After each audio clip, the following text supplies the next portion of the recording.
Hello Fools, I'm Robert Brokamp, the Senior Advisor for the Motley Fool's Rule Your Retirement Service. And as part of our Ask a Fool series, we have a question from Joshua. He asks, when selecting different options for growth, is it better to put individual stocks in my Roth IRA, or should I put mutual funds in that account and manage my individual stocks outside of it?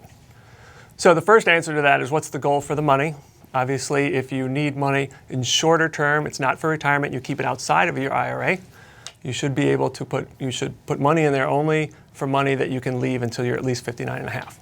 So let's make sure we all understand a Roth IRA versus a traditional IRA. With the traditional IRA, you probably got a deduction when you put the money in.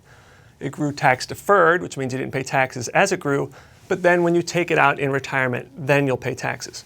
The Roth is the other way around. When you put money in, you don't get a tax break, but then it grows tax-free, meaning in retirement when you take the money out, you don't pay any taxes. So which investment should go in a Roth IRA?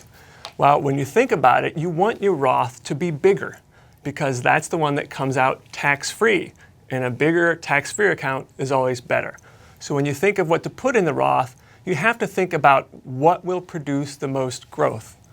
Now, that's always difficult. We can't predict the future, but generally speaking, over the long term, the type of stocks that have higher growth are small cap stocks. We're talking about stocks that are less than $2 billion in market cap.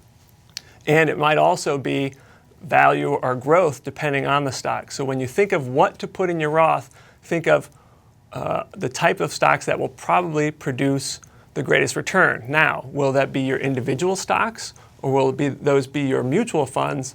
That depends on your mutual fund and your ability to pick good stocks and which one you think will provide the highest growth. Now, another consideration too with your stocks is this a dividend paying stock or not? If it is a dividend paying stock, that is the type of stock to keep in some type of IRA, because if it's outside the IRA, you're going to pay taxes on those dividends each and every year. If you have to choose which account, a retirement account, Roth or traditional, or a regular taxable account, save your taxable account for stocks that don't pay dividends, because it'll grow without really any taxes because you're not paying any tax on any dividends. And then when you sell, you'll be paying long-term capital gains rates, which according to current law, are lower than ordinary income rates. So those are several considerations. I know it's not an absolute black and white answer, but those are some ways to think about it. Hope that helps, and if you have any other questions, visit us on our Facebook page, and Fool on. People on the show may have interest in the stocks they talk about, and the Motley Fool may have formal recommendations for or against. Don't buy or sell stocks based solely on what you hear.